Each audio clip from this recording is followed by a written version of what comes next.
marché public, c'est l'achat de ces organismes, mais soumis au code de la commande publique. Donc ils doivent répondre à ces dispositions. Pourquoi ils répondent à ces dispositions? Tout simplement parce qu'ils sont soit contrôlés par des organismes de droit public, soit parce que leurs capitaux sont en partie publics. Donc pour protéger, pour ce fameux principe de bonne gestion des données publiques, ils doivent répondre à ces dispositions-ci. Donc voilà, en fait, là je vous en ai mis quelques-uns, mais de voir la diversité des acheteurs qui aujourd'hui sont soumis au code de la commande publique, ça montre aussi la diversité des prestations qui vont être commandées. Donc l'idée reçue de « je ne vais pas intéresser le secteur public », eh ben, elle est fausse, parce que vous allez forcément intéresser un de ces organismes. Par exemple, les musées, si vous faites de l'impression, pour l'impression de leur programme musée, ça peut être très intéressant. Vous pouvez, je ne sais pas, ça peut passer de l'achat de feuilles classiques pour l'administration. Comment on intéresse la Poste? Alors, il est là le principe du marché, c'est qu'on n'intéresse pas la Poste, c'est la Poste qui a besoin de vous. Ouais. C'est elle qui lance un marché. C'est pas vous qui allez la démarcher, c'est pas vous qui allez lui vendre vos prestations. Elle vous dit j'ai besoin de quelque chose. Donc il y a quand même une étape qui est plus facile que dans le privé, c'est que vous n'avez pas besoin d'aller convaincre qu'ils ont besoin d'acheter votre prestation. C'est eux qui manifestent ce besoin. C'est du temps de démarche de force de vente commerciale qu'on économise. C'est ça. Alors après, et après on le transfère sur autre chose, sur un autre temps passé. C'est ça. Alors. Donc, pourquoi les marchés publics? Souvent, on se demande pourquoi on irait plutôt sur le secteur public que sur le secteur privé, parce que le secteur privé fait quand même un peu moins peur. Moi, je pense qu'on a l'impression que c'est moins compliqué. Je ne pense pas que le secteur public soit si compliqué que ça. C'est pareil, c'est des codes, c'est du vocabulaire à apprendre. Je vois que monsieur fait le nom de la tête, il n'est pas du tout d'accord. Je pense que c'est des terminologies. C'est un peu comme apprendre quelque chose de nouveau. Il faut apprendre le lexique, il faut apprendre cette méthodologie qui est propre au secteur public. Et ensuite, c'est comme tout, une fois qu'on sait faire, et ben on gagne du temps. Et on va beaucoup plus vite. Alors oui, votre première candidature, vous n'allez pas la faire en une heure. Elle va être beaucoup plus longue. Vous allez devoir appréhender beaucoup de choses. Sauf qu'à force de candidater, eh ben vous allez candidater beaucoup plus vite. Vos pièces seront prêtes, vous saurez où chercher l'information et vous connaîtrez le vocabulaire. Donc pourquoi les marchés publics? Une fois qu'on a passé cette étape et de se dire allez on y va, pourquoi pas. Tout d'abord la solvabilité de l'acheteur. Vous savez que vous êtes sur des entités pour la plupart de droit public. Elles ne vont pas couler demain, elles vous paieront. Elles ont l'argent. Elles ont un budget et quand elles lancent un marché, le budget... Je pense que ça type parce qu'elles paieront oui, mais après les délais ne sont pas forcément celles du droit privé, quoi. Le délai légal sur un organisme de droit public est de 30 jours. Le délai légal, après ce qui est, moi je sais que pour avoir des clients qui travaillent pratiquement exclusivement avec le marché public, ils sont payés à 70 jours, ça dérange pas, quoi. Les intérêts moratoires. Après, il faut être en capacité de le faire, quoi. Oui, puis si on le fait, ça ne veut pas dire qu'ils ne vont pas nous refuser par la suite. Alors, ça, il y a toujours un espèce de blacklist quelque part, on ne va pas se le cacher, ça arrive qu'il y ait des acheteurs qui ne veulent pas travailler avec certaines entreprises parce qu'ils ont une mauvaise expérience. Donc oui, il faut rester dans un sens commercial, je pense que effectivement, la solvabilité, qui n'est pas le délai de paiement, oui. Bien choisi, hein. Ils sont solvables, ils vous paieront. Certes, des fois, il y a des retards de paiement, mais je pense que vous pouvez avoir le même problème dans le secteur privé. Juste pour préciser, quand le marché est passé, oui, mais pas au moment de l'appel d'offres. Ils ont des moyens d'annuler un appel d'offres en disant qu'ils n'ont plus les moyens. Alors oui, avant d'attribuer le marché, voilà. avant la signature. Votre tableau, il est juste à partir du moment où c'est attribué. Ça, tout à fait. C'est avant, ce que je vous disais. Ça ne veut pas dire qu'on postule un marché public, ils ont mobilisé l'argent pour couvrir un marché public. Ah si. Alors, ils ont obligation de le faire, par contre, ils peuvent toujours dire que l'argent est passé à d'autres sujets. Le budget est fait pour le Covid ou des choses comme ça. Pour lancer un marché public, il faut qu'ils aient le budget. Oui. Sauf qu'ils ont un budget. Donc si votre offre est en dehors de leur budget, effectivement, ils peuvent annuler la procédure en disant qu'ils n'ont pas l'argent, puisque eux avaient mobilisé 500 000 € et que votre offre, vous, elle est à 700 000. Ça, c'est possible. C'était pas le cas que je citais. D'accord. Et pour le Covid, là, on a eu des mesures spécifiques au commande publique.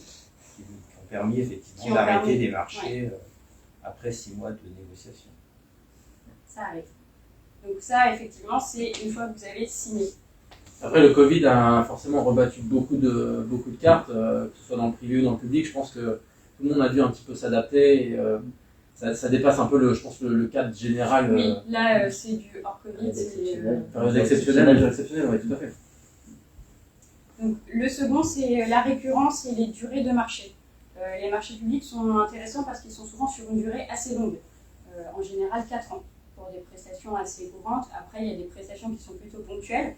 Par exemple, on peut se dire couvrir un événement, une manifestation, c'est ponctuel, et pourtant, beaucoup d'acheteurs proposent des contrats sur 4 ans et permettent de vous commander sur ces 4 ans. Vous êtes le seul interlocuteur de cet acheteur et pendant 4 ans, il vous achète vos prestations seulement à vous. Les montants de marché. Alors, ça vaut pour les marchés qui sont publiés, puisque les acheteurs ont l'obligation de publier leur marché au-delà de 40 000 € hors taxe.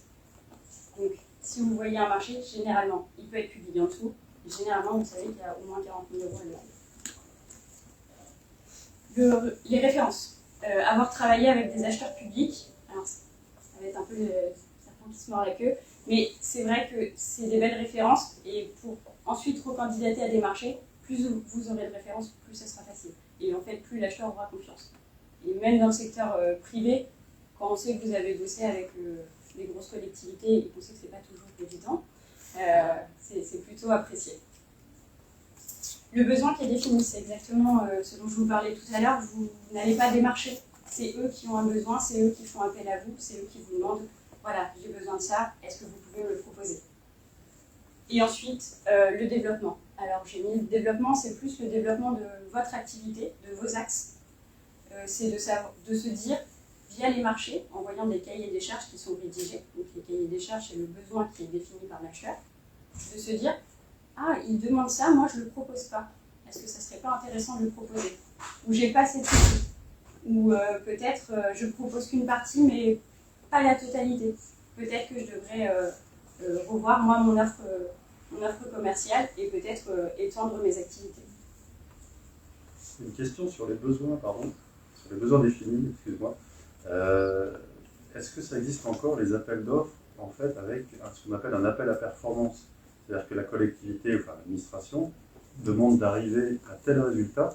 Par contre, c'est au fournisseur de proposer une solution qui permet d'arriver à ce résultat. Alors, ça n'a pas ce nom, mais effectivement, les besoins qui sont le besoin défini, ça peut être un résultat et les moyens pour y accéder, ou ça peut être seulement un résultat.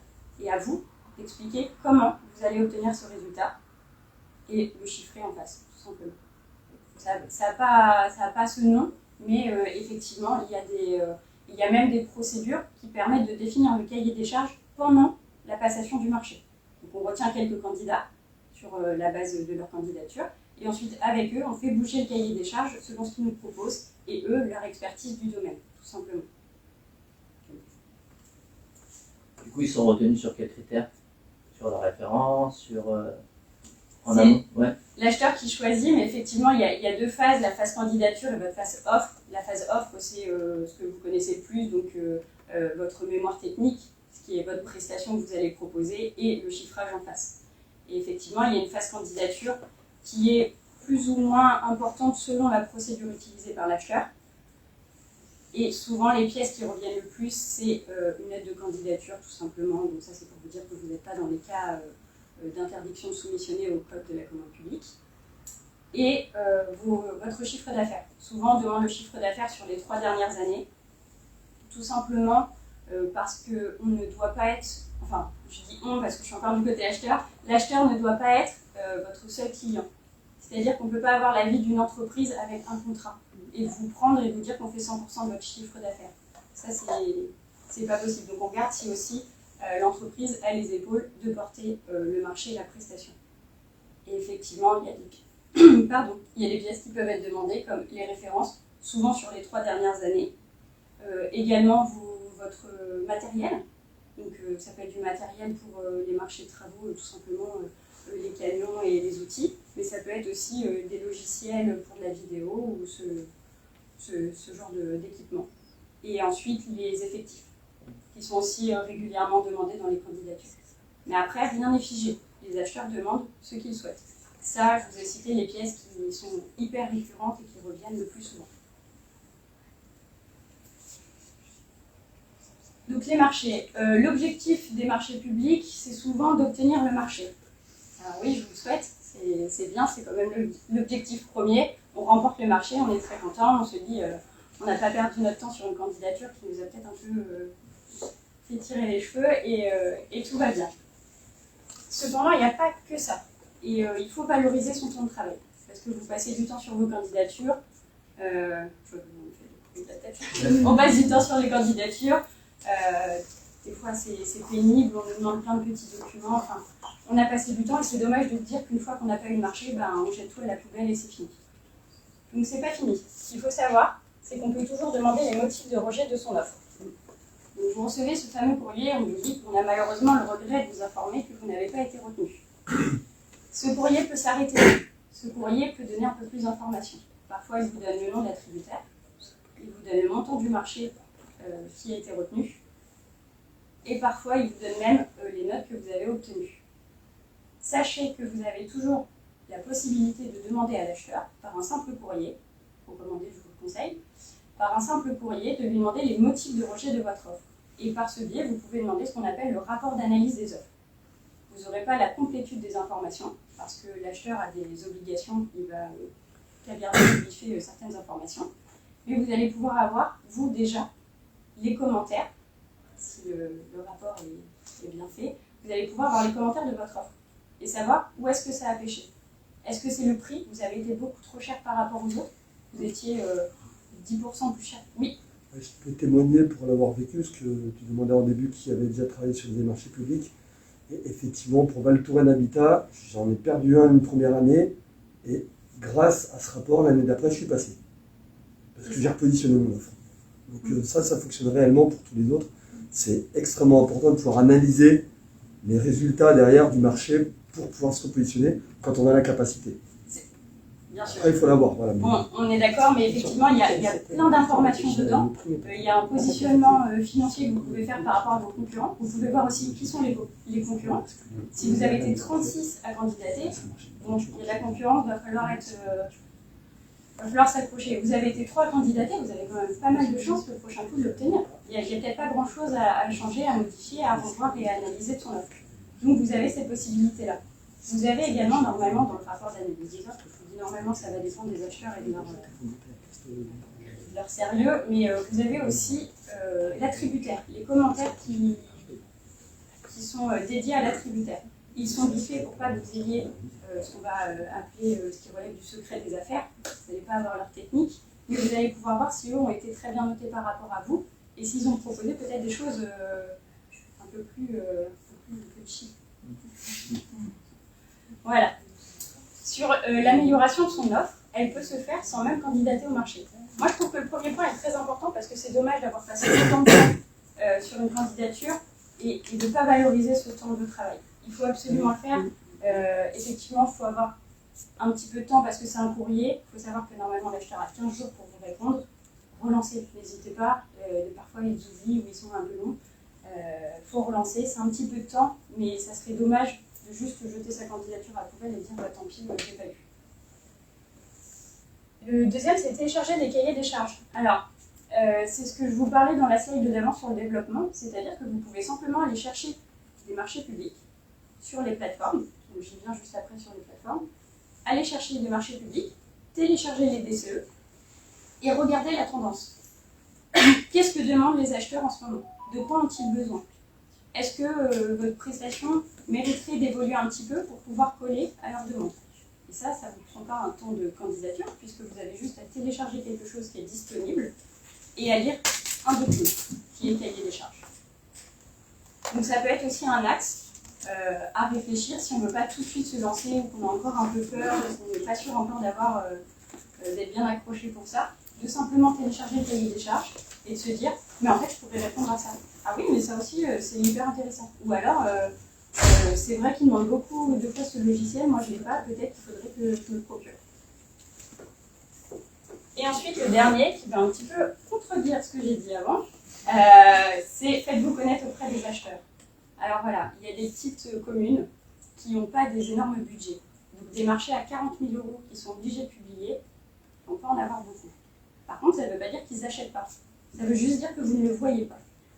Donc là, on passe sur l'étape d'avant qui est démarcher des acheteurs publics comme vous démarcheriez du secteur privé. Tout simplement. Là, c'est exactement la même chose. Vous n'avez rien de plus à faire. C'est de vous faire connaître auprès d'eux, de dire moi je fais ça, je pourrais peut-être vous proposer mes prestations. On se rencontre, on vous fait quelque chose. Et là, vous pouvez aussi passer sans, on va dire, toute la procédure et toute l'étape de candidature des marchés publics. Qui reste un marché public, hein, c'est juste que vous n'avez pas toute la procédure. Petite question. Il est possible donc du coup de passer en direct et pas. Oui. Ouais. Sous 40 000 €, c'est un bon en avant. Quand les marchés sont inférieurs à 40 000 € hors taxe, les acheteurs n'ont pas l'obligation de publier et de mettre en concurrence. Donc, ils peuvent le faire s'ils le souhaitent. Par exemple, ils n'ont pas la connaissance ou ils n'ont pas de prestataire sur ce domaine-là, où la dernière expérience n'est pas bien passée, ils se disent on va publier, on va voir un peu ce qui se fait, donc ils peuvent. Mais ils n'ont pas l'obligation. Donc ils peuvent acheter, vous pouvez avoir des marchés sous 40 000 € hors taxe que vous ne voyez pas. Et quand c'est supérieur? Quand c'est supérieur, ils sont obligés de publier. Et on est obligé de passer par. Et on est obligé de passer par la procédure de marché public.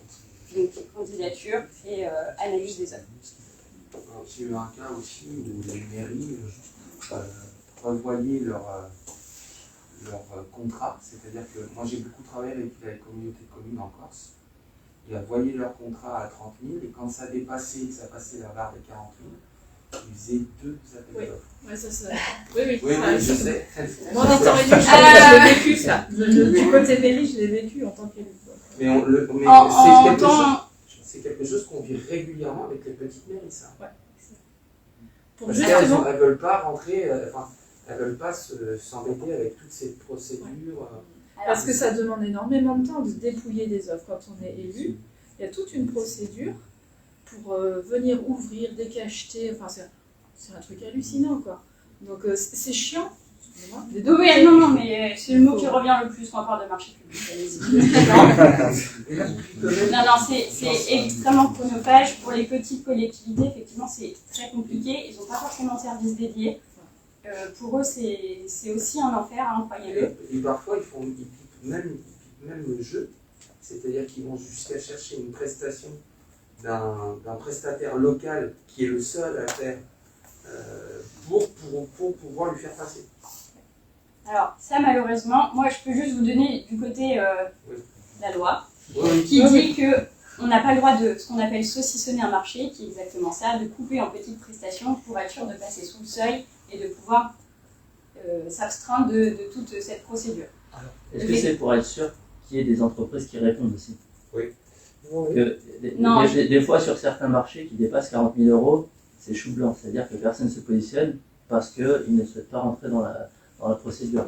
En dessous, ils vont venir se positionner parce qu'il y a simplement un devis à réaliser et ils peuvent répondre.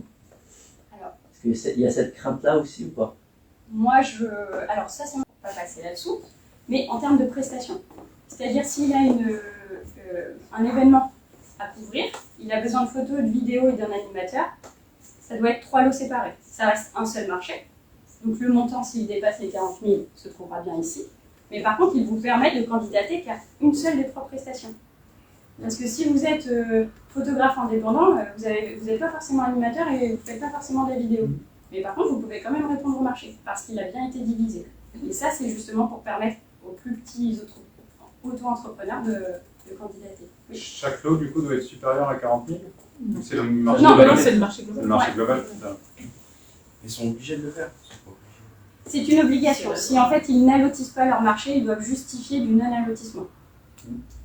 Encore une fois, c'est comme le saucissonnage. Je ne peux pas vous promettre qu'ils vont le tenir. Mais c'est quand même une obligation. Il faut savoir que les collectivités ont un contrôle sur leur marché. Ça passe au contrôle de l'égalité, ça passe en prête et les marchés sont contrôlés. Donc, ils ne jouent quand même pas trop avec le feu. Ça peut arriver. C'est quand même pas la... Je sais que dans mon secteur, je sais qu'il y a pas mal de... Je peux pas répondre à tous. Parce que c'est trop large. Oui. Et c'est pas alloti. Oui, c'est ça. Et bien là, il y a une deuxième solution qui s'appelle le groupement d'entreprises. C'est de vous associer avec d'autres entreprises qui font les prestations qui vous manquent, donc les compétences que vous n'avez pas, de former un groupement et d'avoir une seule candidature. Vous arrivez en équipe, sur une seule offre. Donc ça, c'est possible et il existe, on va pas très vite, on ne peut pas trop en dire, mais il existe une bourse de la co-traitance. Alors, elle n'est pas encore hyper bien développée, mais je trouve ça pas mal. Et en fait, ça permet de mettre en relation des entreprises sur des secteurs d'activité à peu près pas similaires, puisque vous n'allez pas faire la même prestation, mais justement qui pourraient se coordonner. Des activités connexes sans concurrence, quoi. Exactement. Complémentaire. Du coup, je vais un peu avancer. Donc ça, c'est la passation d'un marché public, c'est très succinct. C'est vos étapes. En amont, ici, alors je ne vois pas trop la caméra, en amont ici, il y a toutes les étapes de l'acheteur. C'est-à-dire lui, comment il va définir son besoin. La rédaction des pièces du marché, et ensuite la publication sur les plateformes. Je crois que sur cette étape-là, tu en as parlé tout à l'heure, Mélanie, sur faites-vous connaître auprès des acheteurs. Le conseil que je peux vous donner, quoi qu'il en soit, peu importe le budget, qu'il soit inférieur à 40 000 € hors taxe ou supérieur, c'est toujours bon d'avoir ce niveau de relationnel-là avec les élus ou les organismes qui vont passer des commandes publiques. Parce que sur cette étape-là, je sais qu'ici, sur le territoire, j'ai souvent des entreprises mécontentes parce que j'ai pas eu un tel marché. Les élus me disent tout le temps, quand je diffuse des offres, il faut que les entreprises viennent vers nous. On peut échanger, on est à disposition pour leur détailler les offres, détailler ce que le marché public attend. Et donc, plus vous allez entrer en relation avec ces élus-là, plus je pense que ce sera facile de répondre aux offres derrière. Je rebondis sur deux choses. Effectivement, de vous faire connaître même en amont de la publication des avis peut être intéressant, parce que si vous avez déjà une prestation avec eux ou que ça se passe plutôt bien, ils peuvent tout simplement vous appeler pour vous prévenir. On lance un marché. Ça vous évite d'aller faire votre veille. On lance un marché, si tu veux y répondre, ça veut dire que vous aurez le marché, mais ça vous évite une étape d'aller peut-être de passer à côté, pour ne pas savoir. C'est ça. Et au moins, ils vous appellent et ils vous le disent. Pensez à candidater, ça pourrait être intéressant de vous avoir. Voilà, tout simplement. Sur le deuxième point, effectivement, la veille des marchés, sur les questionnements où les acheteurs sont toujours là pour vous répondre, elle se situe là, cette étape. C'est-à-dire, une fois que vous avez trouvé le marché qui est en cours, qui est lancé, qui a une date limite, donc ne tardez pas, et la constitution de votre offre que vous allez déposer, là, vous avez les moyens d'aller poser toutes les questions que vous voulez à l'acheteur. Pour ça, vous avez les plateformes d'achat, je vais vous les montrer tout de suite. Ou alors, vous appelez la collectivité, tout simplement. Bonjour, je voudrais avoir le service qui a lancé tel marché, j'ai une question. Alors, soit ils vont vous dire, vous devez passer par la plateforme, parce que c'est une obligation légale, soit ils vont tout simplement répondre à votre question. Oui. Ce qu'on peut voir aussi, c'est pour des produits ou des solutions qui le nécessitent, c'est lorsqu'on fait une visite sur site chez le client, il nous donne un point supplémentaire, par exemple, dans l'offre technique. Il considère que le fait de s'être déplacé, c'est un point positif, parce qu'il y a plein de gens qui ne se déplacent pas. Et le fait d'être à proximité du client, on peut y aller. Ça peut donner des points supplémentaires dans l'appréciation. Alors, les visites, elles sont gérées de différentes façons, c'est-à-dire qu'elles peuvent être obligatoires. C'est-à-dire qu'on estime que si vous ne vous déplacez pas, vous n'êtes pas en capacité de répondre au marché, et en fait, on n'acceptera pas votre offre si vous n'êtes pas venu à la visite. Il y a des visites facultatives. Effectivement, quand ils mettent facultative, ils l'apprécient autrement, et de toute façon, votre offre sera de meilleure qualité, parce que s'ils estiment qu'ils vous conseillent très fortement de faire une visite, c'est qu'il va y avoir peut-être de l'information, que visuellement, ça va être intéressant de voir et de pouvoir proposer une offre. Après, si ce n'est pas vraiment dans un critère d'attribution, on n'est pas censé le valoriser ou faire de la rétention d'informations. C'est-à-dire qu'une visite facultative, toutes les informations qui sont données pendant la visite doivent être retranscrites et publiées sur le marché, dans la théorie. Donc allez-y, on ne sait pas, vous aurez peut-être de l'info en plus. Donc la veille des marchés publics, je vous montre alors, très vite ce que ça donne parce que le temps nous est compté. Hop. Vous avez deux choses, ce qu'on appelle les profils acheteurs, qui n'est pas du tout ça. C'est bien fait, hein? Un profil acheteur, c'est le profil sur lequel un acheteur va publier ses marchés publier les documents de consultation des marchés, ce qu'on appelle un DCE. Et c'est sur cette plateforme-là que vous allez pouvoir y répondre. Cette plateforme-là, ça peut être celle-ci. Chaque acheteur va avoir sa plateforme, son profil acheteur. Ça peut être les mêmes entre acheteurs, parce qu'ils ont le même prestataire. Pour l'État et ses établissements publics, c'est PLACE. P-L-A-C-E. L'État n'a pas le choix, il publie que là-dessus.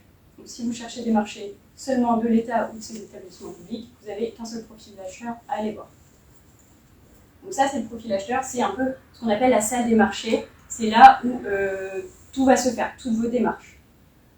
Ce qui est un peu compliqué, c'est que si vous ne cherchez pas forcément un acheteur en particulier, vous ne savez pas forcément quelle plateforme il utilise. Donc pour ça, il y a des sites qui référencent, qui moissonnent les profils acheteurs et qui les centralisent sur leur site. Ils sont plus ou moins bien faits, il y en a plein. Là, je suis sur Marché Online, mais il y a la centrale des marchés, e-marché public, France Marché. Tapez dans Google, site référencement marché public, vous allez en trouver pas mal. Plus ou moins bien fait, ça dépendra de votre utilisation et de ce que vous voulez en faire. Vous pouvez sur tous ces sites, vous créer un profil et vous créer des alertes pour votre veille par mots-clés. Alors je vous conseille d'être plutôt précis sur les mots-clés, parce que quelqu'un qui fait de la vidéo et qui tape vidéo aura de la vidéosurveillance, de la vidéoprotection. Donc c'est un peu le contre-coup des alertes, mais après vous pouvez vous dire j'y vais une fois tous les, je ne sais pas combien, regarder un petit peu les marchés. Le point plus négatif, c'est ça. C'est vos limites de réponse aux candidatures. C'est-à-dire que... J'ai cliqué. C'est-à-dire que vous avez un délai avant lequel vous êtes obligé de remettre votre offre. Si vous le remettez après, vous êtes irrégulier, on ne peut rien y faire, on ne récupérera pas votre offre. Ce délai, si vous faites des veilles trop espacées, vous allez peut-être vous retrouver 2 jours avant la date limite de réception des offres, avoir un marché et vous dire oh, il a l'air super, mince, j'ai 2 jours. Ça peut être un peu compliqué. Donc c'est pour ça que la veille, il faut qu'elle soit plutôt régulière si vous voulez vraiment candidater à des marchés de façon assez soutenue, on va dire. Donc ça, c'est un site de référencement de marché. Sur ce site, par exemple, pour ce marché-là, je ne peux pas déposer mon offre ici. Ce n'est pas un profil acheteur. Là, c'est juste quelque chose qui me référence tous les avis de plein de profils acheteurs différents. Donc si je suis intéressée par ce marché, je clique dessus. Et ensuite, souvent, sur les sites de référencement, pas tous, vous avez l'avis de pub, qui est, encore une fois, très sympa à lire, il est beau, il est clair, il est génial. Donc voilà, ça, c'est ce qui fait que les entreprises se disent les marchés. Mais en fait, une fois que vous savez où chercher l'information, c'est pas très compliqué. Donc vous avez l'avis de pub, vous avez quand même pas mal d'informations déjà dans cet avis de publicité-là. Et surtout, ça dépend où vous mettre. Et surtout, vous avez ça. Ça, c'est là où vous allez déposer votre pli. Donc c'est bien beau d'avoir vu votre pub, vous lui dites ok, ça a l'air sympa, je vais aller voir ce qu'ils font. Il faut que vous changiez de site. Je clique pas, je l'ai déjà ouvert. Mais donc vous cliquez dessus et vous arrivez sur le profil acheteur. Généralement, là, j'ai rien de positif à vous dire. Et bien, vous ne tombez pas sur le marché. C'est bien, hein?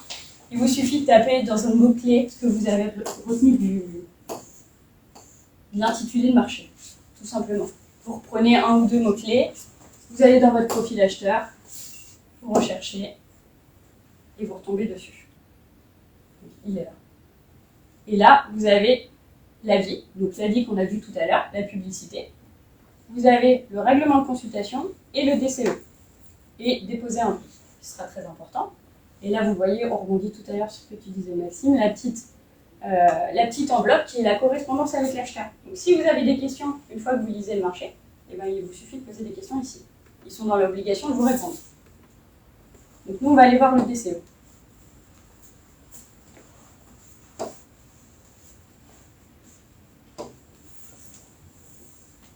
Alors, là, je rentre un code. Alors, si quelqu'un l'a retenu. Je montre un code parce que je retire ce qu'on appelle en mode anonyme. C'est-à-dire que l'acheteur ne verra que j'ai retiré, mais il ne saura pas qui je suis. Je vous conseille de jamais faire ça. Tout simplement pourquoi? Parce que là, en retirant de façon anonyme, je ne suis pas référencée sur la plateforme. Si je ne suis pas référencée, s'il y a une modification de la consultation en cours, Un avis rectifié. voilà. S'il y a un avis rectificatif qui, je ne sais pas, finalement, il change la date limite de remise des offres et la prolonge de 15 jours, je ne le saurai pas. S'il y a des questions posées par d'autres entreprises et des réponses, je ne le saurai pas. Donc, créez-vous des comptes, c'est très important. Et ensuite, pour le suivi, de toute façon, si vous déposez une offre, vous serez obligé de vous créer un compte. Tout simplement. Sachez que les plateformes, les profils acheteurs, ne vous envoient jamais de spam ou de pub. Donc, quand vous voyez... Ah non, là, je suis sûre. Faut pas dire non. Quand vous voyez ça dans votre boîte mail, d'un profil acheteur, je parle, hein, pas des sites, d'un profil acheteur. Quand vous voyez des mails, c'est important. Ne les mettez pas dans la corbeille en disant il m'enquiquine encore avec une pub ou ils veulent me vendre un truc. C'est pas possible. Non, c'est pas ça que je voulais dire. Ah. Ce que je voulais dire, c'est que ça peut quand même tomber dans les spams. Ah, Ça arrive. Voilà. Ouais, Donc, ça faut faire arrive. assez attention parce que, vous voyez, ce que je viens de découvrir, c'est qu'Agisoft a été racheté par AWS. Oui. Du coup, parce qu'effectivement, vous êtes parti de quelque chose, c'était sur Agisoft. Agisoft, c'était une plateforme concurrente à AWS. Et là, maintenant, vous êtes sur AWS. Et en fonction de comment ils l'ont référencé, ça veut dire que l'adresse mail qui va être utilisée peut être spam. Donc, du coup, vous le retrouvez dans les spams. Et il y a une plateforme de marché public aujourd'hui qui est mal référencée et tous les avis qui sont donc sur les appels d'offres arrivent dans les spams. Je ne me souviens plus du nom de la plateforme. Sur un profil, hein. Ouais, sur une sur plateforme un acheteur. profil. Voilà. Non pas sur un profil acheteur, comme vous le montrez. Ah, sur Sur les la sites partie, de référencement. Il y en a une de Ouais. référencement, je ne sais pas pourquoi, mais ça tombe systématiquement en spam. Ouais. Donc il faut Ça, faire attention si on attend les notifications, il Mm. faut bien regarder. En effet. Donc, on ne les met pas dans la corbeille direct, on regarde. Donc, un DCE va être composé pratiquement toujours des mêmes pièces. Enfin, de 4 pièces principales. La première, ça va être le règlement de consultation. Le règlement de consultation, c'est les règles du jeu de la passation du marché. C'est-à-dire quelles pièces vous devez fournir pour votre candidature et votre offre, dans quel délai et où. Tout simplement, ça c'est pour obtenir le marché. Et ensuite, dans le dossier,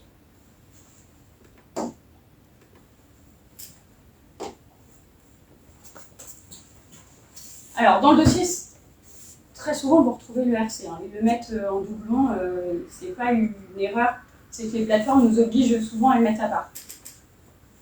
Donc vous avez les 4 pièces qu'on retrouve pratiquement tout le temps, c'est l'acte d'engagement, le CCAP, le CCTP, le RC. C'est beau, hein, c'est des beaux sigles.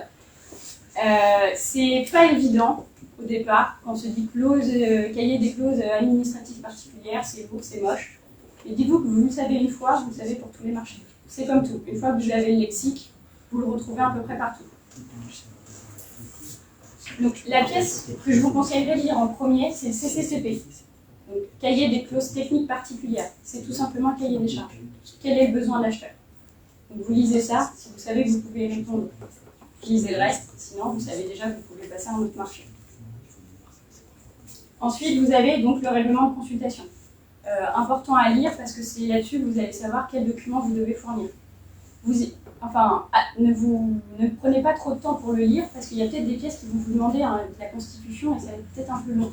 Ou la remise à jour de vos références ou je ne sais pas. Donc n'attendez pas le dernier moment pour regarder quelles pièces vous devez fournir. Oui. Juste question quand même, c'est dans le RC ou dans le CCAP. Enfin, on peut avoir des fois des clauses quand même, moi je conseille plutôt de lire parce que du vécu, hein, un marché, il y avait une clause, je ne l'ai pas lue dans l'intégralité du marché, qui était une clause de retenue pour qualité de la marchandise, de 5% sur un marché. Un marché pluriannuel que j'ai gagné en hauteur de 375 000 € hors taxes par an. Donc 5% dans le trou dans la caisse quand on s'est fait payer. Mon DAF, il me voit, il me fait mais comment ça se fait qu'ils n'ont pas tout payé? Donc il faut quand même bien lire tout. Enfin moi je le conseille. Hein.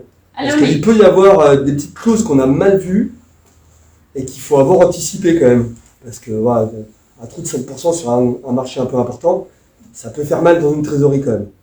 Bien sûr. Alors ça, c'est ce que vous allez trouver dans le CCAP. C'est dans le Ça, c'est CCAP. l'exécution du marché. Ouais. Donc ça va être les clauses. Si vous obtenez le marché, ça va être votre contrat, ce qui va s'exécuter.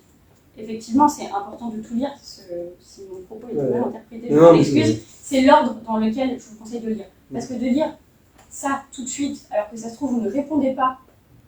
Vous ne répondez pas au cahier des charges. Et dans le cahier des charges, on parle justement de ces allotissements-là. Vous l'avez normalement dans l'avis de publicité. Quand vous lisez l'avis de pub, il est inscrit directement. Donc là, vous savez à peu près. Sinon, dans le CCTP, oui, généralement, quand il y a un allotissement, ils remettent les lots et ils remettent les prestations techniques attendues par lot. Donc le CCTP... Pardon. Excusez-moi, le BPU va être construit par l'eau. Oui, Oui. Donc Aussi. on le voit tout de suite. c'est ça. Donc le BPU, pour ceux qui ne savent pas, c'est bordereau des prix unitaires. C'est en fait le catalogue de prix de vos prestations. Ils listent les prestations qu'ils attendent de vous, vous listez les prix en face. Donc CCTP, RC, ensuite, effectivement, le CCAP pour savoir si les clauses d'exécution du contrat vous conviennent. C'est ça, si on est capable de... C'est ça. Alors, selon les procédures, les marchés sont plus ou moins négociables. Sachez qu'un CCAP à négocier, c'est quand même compliqué. Mais vous pouvez le tenter, vous avez le droit. Et ensuite, l'acte d'engagement. Donc l'acte d'engagement, c'est un peu le document bateau où vous mettez votre candidature, qui vous êtes, votre chiffrage et vous signez. C'est pour vous engager, tout simplement. Et c'est dans ce document-là que vous mettrez si vous candidatez en groupement. Donc si vous candidatez avec d'autres entreprises, vous l'indiquerez ici. Et ensuite, on a les pièces annexes, donc, qui reviennent plus ou moins selon le type de marché. Là, vous avez un bordereau des prix, donc c'est ce que je vous disais, un catalogue des prestations et vous mettez vos prix en face. Vous pouvez avoir ce qu'on appelle aussi une DPGF, qui est là un prix global et forfaitaire de la prestation. Là, MT, c'est le mémoire technique. Alors, parfois, les acheteurs vous demandent de détailler des méthodologies, des façons d'approche dans un mémoire technique. Soit ils vous laissent la constitution du mémoire technique, soit ils peuvent déjà vous fournir un cadre que vous n'avez qu'à remplir. Et là, c'est une fiche contact. Écoutez, c'est une pièce propre à ce marché-là, où il va vous demander de remplir une fiche contact, qui sera une pièce à remettre dans votre candidature. Je sais pas où on en est. Oui, Mélanie, on est à 9h48. On aurait les 5 petites minutes. Il peut y avoir une autre pièce, en plus du BPU quand même. Il peut toujours y avoir d'autres pièces, hein. C'est les 4 principales. De mémoire, je cherchais le mot, mais c'est en fait... Un DQE. Un DQE. Un détail quantitatif Oui. estimatif. Oui. En fait, ce DQE, c'est votre BPU. C'est exactement le même document, sauf que le DQE, il n'est pas contractuel. Il va ne servir qu'à l'acheteur. Et en face, il y a des quantités. Et là, vous avez une stratégie à avoir quand vous remplissez par rapport aux quantités qui sont énumérées. Elles ne sont pas contractuelles. Donc, s'ils ont mis 6 en face d'une prestation, ça ne veut pas dire qu'ils vont vous en commander 6. Mais c'est pour pouvoir analyser de la même manière tous les candidats sur une même quantité. Alors, juste compléter, je ne sais pas si c'est légal, mais j'ai déjà été refusé pour avoir fait une erreur dans un DQE. Ils ont refusé de regarder, d'aller plus loin. au bout de l'analyse. Ils ont le droit. En fait, Ouais. la complexité des marchés, c'est que vous avez cette fameuse liste dans le règlement de consultation. Je peux pas autoriser ? Si. Vous avez la liste des documents que vous devez fournir. Si vous en oubliez un, si vous en modifiez un, ou si vous ne remplissez pas l'intégralité du document, vous êtes ce qu'on appelle irrégulier. Et là, l'acheteur, il a deux possibilités. Soit il vous demande de régulariser votre offre, qui n'est possible que sous certaines procédures. Et là, il vaut mieux l'avoir rencontré avant, pour qu'il soit sympa et qu'il vous prévienne, parce que sinon, il peut tout simplement shooter l'offre, effectivement. Soit il a la faculté de ne pas régulariser votre offre et vous êtes sorti. C'est ça. Donc dans le règlement de consultation, c'est ce que je vous disais, je vais à l'essentiel.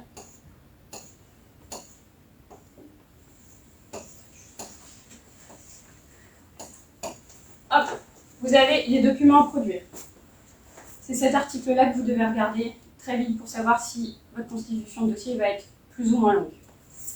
Vous avez ce que je vous disais tout à l'heure, votre lettre de candidature. Alors je ne rentre pas dans les détails, mais il y a des formulaires qui peuvent être utilisés. Une fois que vous les avez remplis une fois, vous avez 2 trucs à changer, ils sont prêts pour toutes vos candidatures. Donc, le DC1, là la fameuse fiche contact qu'on a vue dans le dossier. Le DC2, c'est les déclarations de chiffre d'affaires. Et là, les renseignements de candidature. Donc là, effectivement, il manque, vous voyez, des références sur les 3 dernières années. Vous voyez, je ne vous ai pas trop menti, c'est généralement ça qui manque sur les candidatures. Donc une fois que ça c'est prêt, vous avez juste à le remettre à jour. Hein. C'est toujours le même document que vous renvoyez. Et se suivent les pièces de l'offre. Donc l'acte d'engagement qu'on a vu. Donc quelle entreprise candidate, à quel montant, et vous signez. Le mémoire technique. Donc là, vous n'avez pas à le constituer. Et il n'est pas plus que ça détaillé, puisqu'ils vous ont fourni un cadre. Donc en fait, vous avez des questions, vous y répondez, tout simplement. Le bordereau des prix unitaires, c'est ce qu'on a vu, le BPU. Et la commande comparative. Alors là, il faudrait lire le document pour que je vous dise ce que c'est. Je pense que c'est un DQE, ce qu'on appelle un chantier masqué. On rentre un peu trop dans les détails. Donc vous voyez, vous avez ces documents-là. Si vous n'en fournissez pas un, ou vous ne le complétez pas correctement, ils peuvent vous déclarer irrégulier. C'est pour ça qu'il faut être sûr quand on l'envoie, parce que c'est dommage d'avoir passé du temps et de sortir pour l'irrégularité. C'est un peu dommage.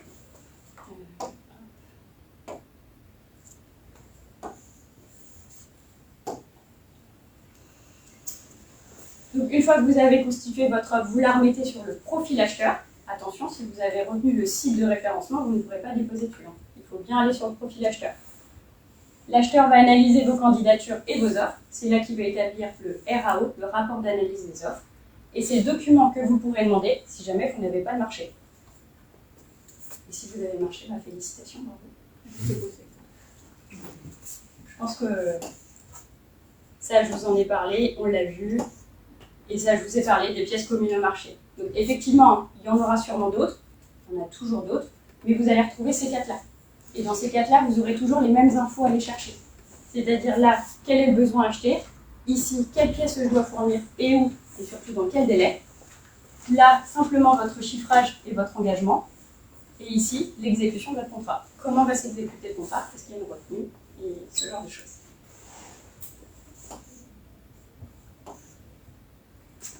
Pour ceux que ça intéresse un petit peu de lecture, il y a des guides qui ont été faits et qui sont, à mon sens, pas mal. Ces deux-là, pour les marchés inférieurs à 40 000 €, c'est ce que je vous disais. Ceux-là, pour ceux qui sont supérieurs, du coup, aux procédures. Ils reprennent les termes que j'ai utilisés, ils vous les détaillent. Ils sont plutôt bien faits. Donc vraiment, je vous les conseille. Et celui-ci, je vous l'ai mis parce que les marchés publics, on est passé vite dessus, mais les marchés publics ont une obligation de dématérialisation. Ne vous ramenez pas avec votre petite enveloppe à la mairie, vous devez passer par la plateforme. Tout est dématérialisé et si vous aviez des questions par rapport à ça, ou des termes que vous verriez ou quoi que ce soit, tout est expliqué dans ce guide. Il est sous forme de questions-réponses. Il est pas mal fait non plus. Et il est plutôt exhaustif.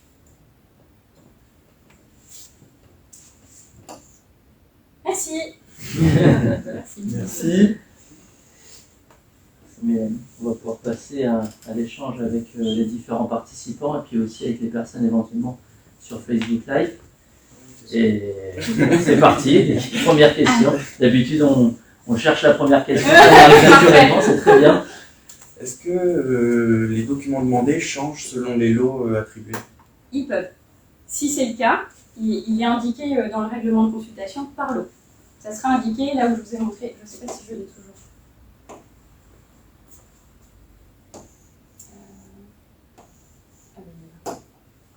Ici, alors les candidatures, souvent c'est la même chose, peu importe les lots, mais s'il y avait une différence, ils le noteraient. Et en fait, ici, ils peuvent vous mettre pour le lot 1, vous mettre un autre tableau pour le lot 2, un autre tableau pour le lot 3. Donc vous savez pour quel lot, quelle pièce vous devez remettre. C'était une question facile. Eric? Le DUM. Oui. Qu'est-ce que c'est? Le DUM, c'est ça. C'est en fait c'est pointu. Remonter, c'était juste 2 phrases en dessous. Exactement, c'est ça. Ici, on vous demande toujours ça, c'est-à-dire une déclaration sur l'honneur pour justifier que vous n'entrez dans aucun cas d'interdiction de soumissionner comme au public, et une lettre de candidature. Le formulaire DC1, c'est des formulaires qui sont mis à disposition par le gouvernement, tout simplement, et vous pouvez les télécharger et répondre avec ces 2 formulaires. Ça vous évite d'avoir à écrire à la mano votre truc, et puis au moins l'acheteur sait où il trouve la réponse. On utilise encore beaucoup les DC1 et pour le chiffre d'affaires, le DC2. Donc dans ces 2 documents, vous avez votre lettre de candidature, qui vous êtes, est-ce que vous êtes une micro-entreprise ou non, vos chiffres d'affaires sur les 3 dernières années, ce genre d'informations. Aujourd'hui, enfin récemment, est apparu le DUM, document unique de marché européen, qui vous permet de remplacer ces 2 documents. C'est un document beaucoup plus complet, qui est encore pas très bien appréhendé, je trouve, ni par les acheteurs et peut-être encore moins par les entreprises, parce qu'il est très exhaustif et très lourd. Aujourd'hui, il y a peu de collectivités qui l'exigent. Moi, je l'ai pas beaucoup vu. Mais vous pouvez l'utiliser à la place des DC1, DC2. Il y a même un cadre qui peut être fourni par l'acheteur. L'acheteur a en capacité de fournir un DUM avec des informations pré-remplies et de vous permettre de remplir une partie. Je ne sais pas si j'avais bien répondu à votre question.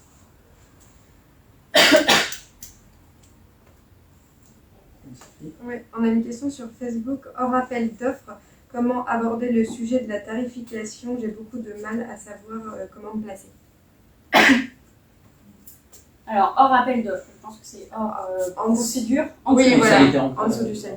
En dessous des 40 000 euros, je ne maîtrise pas la question là. C'est de la stratégie commerciale après. C'est à elle de proposer. C'est à lui de rentrer en contact avec les acheteurs. Il y a peut-être plus Adrien qui pourra répondre effectivement. C'est de rentrer en relation avec les acheteurs et lui de faire des propositions et tout simplement d'échanger librement. C'est-à-dire que si lui propose une tarification et ils disent non, pas du tout dans le budget, savoir si lui doit redescendre sa prestation ou pas. Mais là, c'est réagréé. Hein. C'est là aussi où ça peut être intéressant d'aller sur les marchés au-delà de 40 000 pour avoir la réponse ensuite des offres, enfin savoir où on se positionne en termes de Même en dessous, par ils sont rapport en à la capacité de notation. fournir. Même en dessous de 40 000, ils sont en capacité de fournir le rapport d'analyse des offres. S'ils ont passé une procédure. Ah oui. S'ils sont passés de gré à gré, s'ils sont passés de gré à gré, il n'y a pas eu d'analyse. C'est pas une obligation. Mais effectivement, oui, c'est intéressant, une fois que vous avez fait des marchés, de demander ce fameux rapport d'analyse et qui va permettre de se situer par rapport au marché et au concurrent. Donc là, la seule réponse qu'on peut apporter, c'est entrer en contact avec l'acheteur et puis essayer de échanger et demander d'avoir l'information. l'info. Si ça passe pas avec l'acheteur, est-ce que c'est du prix, est-ce que c'est L'intérêt, techniquement? c'est de se positionner avec l'acheteur, justement. C'est ça. Même quand Dès le on départ, passe, avant même qu'il y ait un appel d'offres, on doit se positionner. Oui. Au niveau stratégique commercial. Ouais. Et ça peut passer par du relationnel, je pense que vous faites plus, d'aller démarcher ou quoi que ce soit, mais ça passe aussi par des outils maintenant qui s'appellent des outils de référencement. On va aller chercher très loin. Et en fait, sur ces fameux profils acheteurs où je vous dis de vous inscrire, il y a des modules qui permettent aux acheteurs, quand ils ne connaissent pas d'entreprise sur le secteur, d'aller en chercher. Et de se dire, moi je connais pas de plombier dans le coin, je veux pas. C'est marrant que vous me parliez de ça parce qu'on m'a demandé ça, on m'a demandé une inscription à site il n'y a pas longtemps. Vous avez reçu un fameux courrier? Ouais, c'est marrant. Ouais. Je me demande, j'y suis pas allé. Mais, Alors, moi je vous conseille de vous référencer sur les profils d'acheteurs que vous Il y a pas connaissez. mal d'arnaques sur ce sujet. Oui. Il faut faire attention aux arnaques. Là. Mm.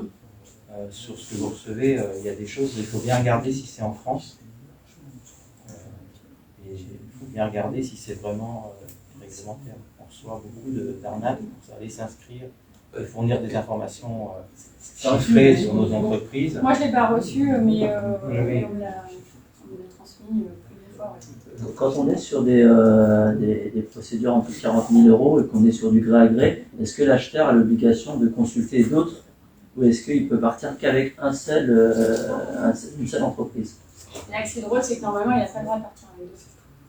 Si en fait, il part avec vous, s'il passe de gré à Est-ce qu'il gré. doit consulter La consultation, la mise en concurrence, ce n'est pas obligatoire hein, en dessous de Ah non, 40. justement, il en est exclu. S'il peut passer directement par vous, il peut. Cependant, enfin voilà, il y a trois grands principes. de bien fonctionnement, enfin, c'est pas français ce que je dis, mais c'est en général. La bonne gestion des deniers publics, ne pas contracter toujours avec le même opérateur. Voilà, ce sont des principes. Ce sont des grands principes. Donc normalement, voilà, ils sont beaucoup moins encadrés, mais il y a ces petites règles de dire ok, c'est ton copain, mais s'il fait 20 000 de plus que l'offre du marché, non, on ne contracte pas avec cette personne. Et on ne prend pas toujours le même prestataire pour faire vivre, justement. Parce que justement, il y a une, entre guillemets, police qui contrôle cette bonne pratique, cette gestion du marché public. Oui, alors j'ai un cas, je vais en parler. Moi, je travaille très régulièrement avec la mairie de Porto-Vecchio. Et un jour, à force de facturer, j'ai reçu un courrier donc, de la directrice de l'office de tourisme qui me dit, bon là, on va être obligé de faire travailler quelqu'un d'autre parce que c'est les impôts, ceux qui récoltent en fait, qui payent. Vous savez, les mairies, c'est la trésorerie. C'est la trésorerie qui trouvait qu'on fonctionnait trop souvent avec nous. Il y a ça, il y a le contrôle de légalité dont je vous parlais tout à l'heure sur les préfectures, et il y a les commissaires aux comptes qui viennent farfouiller dans les comptes des collectivités et des acheteurs, et il faudrait voir qu'on contracte toujours avec les mêmes. Et souvent, ce qu'ils demandent... En dehors d'un cadre. Oui, c'est ça. Nous, par exemple, on a subi des contrôles où on devait sortir ce qu'on appelle une balance fournisseur. Et en fait, on avait le nom du fournisseur et le montant qu'on lui avait acheté sur l'année. Donc là, ils font des liens assez rapides. Hein. Ça va vite. Donc oui, ils doivent quand même faire attention, même sous 40 000 €. C'est pas libre. Certains acheteurs souhaitent passer par l'UGAP, l'Union des groupements d'achats publics. Est-ce que ça représente de plus en plus d'affaires ou de moins en moins? Est-ce que tu as des tendances à nous faire part? Alors, l'UGAP, c'est une centrale d'achat. C'est une centrale d'achat qui exonère en fait l'acheteur de passer une procédure pour acheter une prestation, puisque cette centrale d'achat l'a déjà fait. Donc lui, il achète au prestataire que l'UGAP a retenu via la procédure d'appel d'offres. Je ne sais pas s'il y en a plus ou moins, parce que l'UGAP est quand même destiné à certains acheteurs. Je vous disais, je ne parle pas d'acheteurs publics, parce qu'il y a des acheteurs de droit privé, mais qui sont soumis au code de la commande publique, qui, eux, ne peuvent pas acheter via l'UGAP. Donc, il en reste... je ne pense pas que ça soit une majorité. Moi, je sais pour mes expériences que j'ai jamais acheté l'UGAP, ou très peu. C'est arrivé pour un peu du mobilier de bureau. Sinon, je peux compléter, en région centre, il y a la centrale d'achat à Prolis, qui est du coup quand même pas mal utilisée pour tout ce qui va être collège, lycée, grosses collectivités, régions, départements. Ouais, ça reste sur des prestations. Mais c'est local du coup. Ouais. Ah, il n'y a pas que ça. Ouais, il y en a beaucoup. Ouais.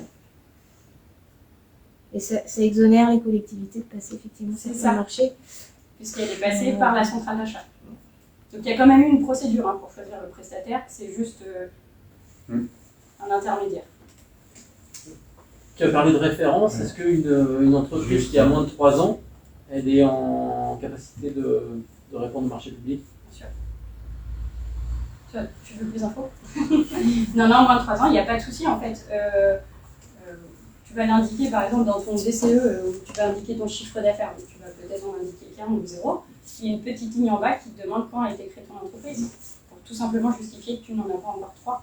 Après, il y avait juste M. Manuelet avant, après on prendra d'autres questions. Alors juste pour compléter sur l'UGAP, vous avez en fait 2 organismes qui sont du même groupe. Un qui est l'UGAP, tel que vous l'avez décrit. Vous en avez un autre de mémoire qui s'appelle CGNM, ou CGRM, je ne me souviens plus, qui est en fait un organisme qui, une fois que vous avez négocié avec le client, va être lui qui va vous faire les bons de commande. D'accord? Oui, mais ce n'est pas une centrale d'achat. Mais ça fait partie du même groupe que l'UGAP et ça agit comme une centrale d'achat.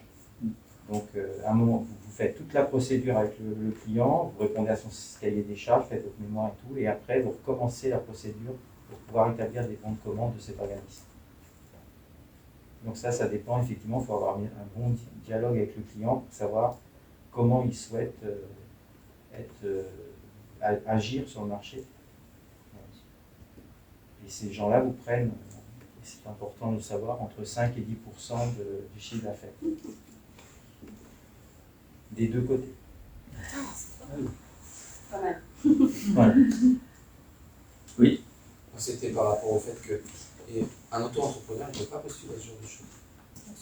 Pourquoi Par rapport à la TVA. Non. L'analyse peut se faire hors TVA. Ah d'accord. Genre une analyse hors taxe. Ça, il n'y a pas de souci. La TVA n'a pas d'incidence. C'est même un débat en commande publique de savoir si on analyse avec ou sans la TVA. Mais non, on peut candidater. Il faut juste indiquer que vous êtes exonéré de TVA et que votre montant TTC, du coup, il est lié à votre montant hors taxe. Et donc, si on a la TVA, le budget du marché public, on le considère comment hors taxe ou TTC? En commande publique, tout est compté en hors taxe. Hors taxe, ok. C'est-à-dire que les seuils de procédure sont hors taxe. Alors, vos budgets sont en TTC, mais tout est compté en hors taxe. C'est ça. De toute façon, il le spécifie. Si c'est 40 000 hors taxe ou 40 000 TTC quand ils vont faire les documents. Non, le budget, il est Alors, TTC. Ils indiquent rarement dans les pièces marché, enfin ça dépend des acheteurs. Certains indiquent le budget qu'ils ont, certains ne l'indiquent pas. Ça dépend des acheteurs. Et c'est eux qui vont vous l'indiquer en TTC ou hors taxe, mais ils ne sont même pas obligés de vous indiquer un montant. D'accord. On peut vous demander une prestation vidéo pour 6 vidéos durant l'année ou pour du live sur les conseils municipaux, je ne sais pas quoi, sans vous donner le montant. En fait, ce qui vous met la puce à l'oreille du montant, c'est la procédure qui est utilisée. Oui, bien sûr. Ça donne un seul. Tout simplement. Frédéric, tu avais une question peut-être? Oui, j'avais une question. Donc, parfois, certains acheteurs invalident en fait leur propre marché. Oui. Alors, ils peuvent s'apercevoir que ce sur quoi ils étaient partis dans leur cahier des charges, ça ne correspond pas du tout à leurs besoins, parce qu'ils ont rencontré des fournisseurs qui vont, par exemple, vont faire ressortir des choses qu'ils n'avaient pas imaginées. Est-ce qu'il y a des motifs légitimes de pouvoir invalider un appel d'offres ou pas? Est-ce qu'il y a des restrictions? Est-ce que les acheteurs ne peuvent pas invalider pour certains motifs? Ou alors ils peuvent faire ce qu'ils veulent. Oui, c'est ce qu'on appelle la déclaration sans suite. La déclaration sans suite d'une procédure, donc c'est avant la signature du marché, ou l'attribution du marché. En tout cas, tant que vous n'avez rien, enfin tant que vous n'avez pas reçu le marché signé par l'acheteur, donc la notification du marché, vous n'êtes pas assuré d'avoir le marché, parce qu'effectivement, ils peuvent déclarer sans suite. Il y a des motifs, qui peuvent être des motifs financiers, par exemple le budget ne correspond pas, ou rien attribué, mais ça n'arrive jamais, enfin bref. Ça peut être des motifs techniques, effectivement, on se rend compte que le besoin, peut-être on n'a pas assez creusé, il n'est pas assez bien défini, on repart. Ça peut être ce genre de motif, et ça peut être aussi de l'infructuosité. C'est-à-dire qu'on a lancé un marché, on n'a pas eu de réponse, il est déclaré sans suite, on relance. Ça peut être, on a reçu des offres, elles sont toutes irrégulières, on relance. Mais oui, il y a des motifs, ça rentre dans des cas spécifiques. C'est pas finalement la plus... Ils vous trouveront un motif, hein, mais ils sont censés rentrer dans ces cases-là, pour pouvoir déclarer sans suite. Une dernière question. Juste, ça peut être aussi un changement politique. Oui, aussi. Le marché n'a pas été signé avant que le nouveau maire arrive, puis quand il arrive, il dit moi je signe pas ça. Je suis pas d'accord. Ça peut arriver. C'est bien de dire ça arrive, mais avant, c'est pas bien. Mais ça peut arriver. C'est rare, hein, bon, enfin, mais ça arrive. Les gros projets, on s'arrange pour les faire signer avant les élections. Ouais, Sinon, ça devient compliqué. Sinon, une question, est-ce qu'il est possible de mettre dans un appel d'offres, est-ce qu'un acheteur peut mettre dans un appel d'offres une préférence nationale dans ses choix ou une préférence régionale? Ou les deux? Non, en fait, le critère géographique est interdit. Par contre, ce que l'acheteur peut faire, c'est un critère, on va dire, un peu détourné. C'est-à-dire en privilégiant, par exemple, des circuits courts. Ou ce genre de critères qui vont finalement limiter géographiquement les... L'impact carbone. Exactement. Ah, c'est malin. C'est malin, mais on n'a pas le droit de dire qu'on veut que des gens de la région. Ça, on peut pas. Excellent.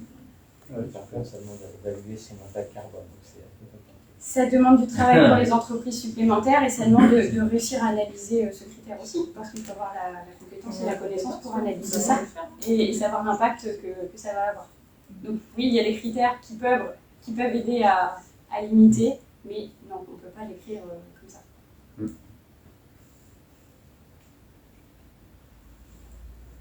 Est-ce qu'il y a des dernières questions, encore des interrogations? Tout le monde est motivé à aller sur le marché public? Ouais. Merci. En fait, tous ceux qui ont suivi la réunion ce matin ont gagné un marché public, c'est ça? Non, on est tous milliardaires. En fait. Ah, génial. Bah, Est-ce que ça répond à ta 70 question? milliards, hein, 70 milliards. TEV vous partage un lot à chacun. Le marché des ordures ménagères, ça vous intéresse?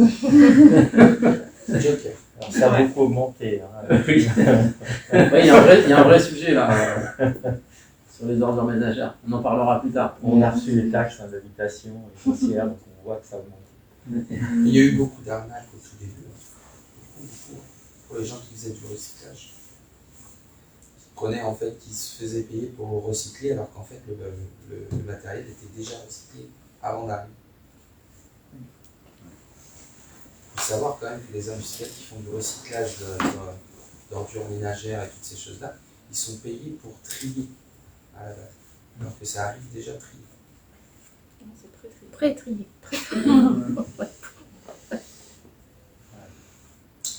Et sur Facebook, on a d'autres questions. Il est 10h10, on va vous proposer de clôturer cet événement. Un grand merci Mélanie pour ta présentation. Merci à vous. Dernière question. Merci.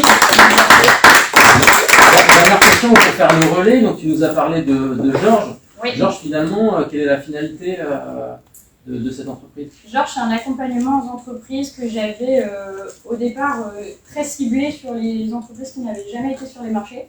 Et en fait, je me rends compte que certains y ont été et ont encore plein de questions et plein de choses à apprendre. Donc Georges, c'est un premier axe pour les entreprises, les aider à accéder à la commande publique, les aider à continuer d'accéder à la commande publique, donc par le biais de formation ou alors par l'externalisation de certaines tâches. L'accompagnement, où ça peut être de faire de la veille et de vous envoyer les marchés qui pourraient vous intéresser, ce genre de choses. Et il y a un deuxième axe qui est plutôt du côté des acheteurs et des AMO, des assistants à maîtrise d'ouvrage, pour les aider à monter les marchés et pouvoir les proposer ensuite aux entreprises. Je crois que le marché public, c'est un vrai axe de développement pour des TPE, PME. Je vous encourage à vous lancer dans cette aventure-là. Encore une fois, il faut créer du lien avec les élus. Maintenant, c'est deux axes différents. Ça va être différent du marché privé. Sur des marchés publics, en effet, il peut y avoir des montants intéressants sur une durée. Il ne faut pas non plus que ça fragilise votre entreprise. J'ai eu le cas de clients ou d'adhérents. Quand on perd un marché au bout de 4 ans, il y a des salariés en face et puis il y a un chiffre d'affaires qu'on est habitué avec une masse salariale qui correspond derrière. Donc il faut être en capacité de se diversifier et de gérer cette problématique-là. Maintenant, il faut y aller et réfléchir à toutes ces problématiques.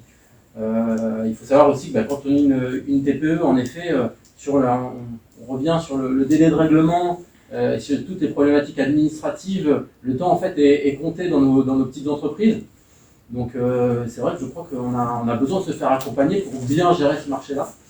Maintenant, c'est vrai que c'est important de se faire connaître auprès des élus et puis même des équipes techniques. C'est-à-dire qu'on soit en procédure ou hors procédure, effectivement il y a une analyse. Mais à la fin, c'est une personne qui choisit. Donc, il faut se faire connaître. C'est pas un algorithme qui va choisir l'entreprise qui va répondre au marché. C'est vraiment une décision collégiale de personnes. Donc, il faut rencontrer les gens. C'est ça. Parfois, il y a méconnaissance. C'est vrai que des adhérents peuvent venir vers moi en étant un peu frustrés de ne pas avoir été retenu à un marché ou d'avoir été exclu à certains marchés. Il faut faire rencontrer justement les deux parties. Après, j'expliquais aussi cette police entre guillemets ou cette surveillance parce que on peut voir parfois des cas un petit peu douteux où en effet c'est souvent sur un même marché, la même entreprise qui est retenue et on se sent un peu très exclu de ces sujets-là. Donc il faudrait peut-être un intermédiaire et nous, petite entreprise, on n'a peut-être pas les armes juridiques pour pouvoir se battre. Ça va faire un petit peu peur.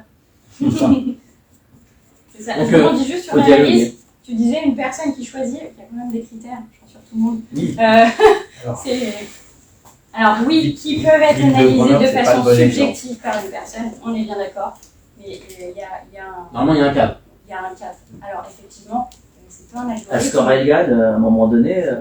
Non, et puis il n'y a pas un algorithme. C'est-à-dire que une personne qui aurait mis 18 à une entreprise va peut-être mettre, si une autre analyse, 16. Donc c'est vrai qu'il y a quand même un côté un peu subjectif, ça. C'est l'humain qui. C'est pas le machine, c'est l'humain. C'est ça. C'est comme en patinage. C'est pour ça que plus vous allez être en relation avec l'acheteur, plus l'humain va avoir sa place. Donc voilà. Oui, oui, il y a eu pas Parce que mal de problèmes si avec vous les n'êtes pas en relation directe avec cet acheteur-là, vous êtes qu'un bout de papier qui a répondu, vous êtes qu'en fait qu'un cahier des charges où vous avez répondu en fait à ce que l'acheteur demande, mais derrière il n'a pas votre personnalité, il n'a pas votre historique. Et c'est pour ça qu'il ne faut pas hésiter à rentrer en contact avec l'acheteur, même au moment de la passation. N'attendez pas d'avoir remis votre offre et qu'ils vous disent que c'est pas bon, c'est pas ce qu'il attendait pour dire « Ah oui, mais moi je pensais que ça et j'avais peut-être ça ».